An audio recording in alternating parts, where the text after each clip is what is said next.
ஓம் ஸ்ரீ சாய்ராம். ஏகாதேசி விரதம் உருவான கதை. பஞ்சாங்கத்தின் அடிப்படையில் மொத்தம் 15 திதிகள் உள்ளன. ஆனால் இவற்றில் ஒரு சில திதிகள் மட்டுமே அதிக சிறப்பு மிக்கதாகவும் அந்த நாட்களில் விரதம் இருந்தால் சகல நன்மைகளும் கிடைக்கும் என்று சொல்லப்படுகிறது. இந்த திதிகள் அனைத்திலும் சிறப்பான இடம் ஏகாதசி திதி உண்டு.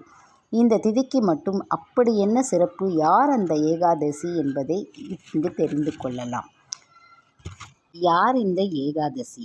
தேவர்களையும் முனிவர்களையும் முரன் என்ற அசுரன் துன்புறுத்தி வந்தான்.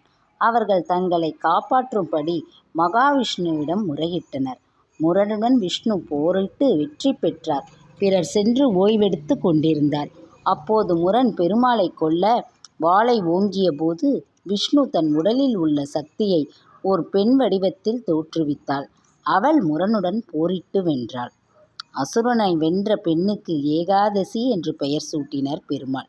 அசுரனை வென்ற நாள் ஏகாதசி என அழைக்கப்படும் என்றும், அன்று தன்னை வழிபடுபவருக்கு வைகுண்ட பதவி அளிப்பதாகவும் வரவழைத்தார்.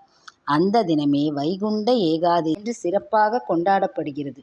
ஏகாதசி திதி விஷ்ணுவின் அம்சமாக கருதப்படுவதால் ஏகாதசி தினத்தில் விரதம் இருந்தால் திருமாலின் அருளை முழுவதுமாக பெற முடியும்.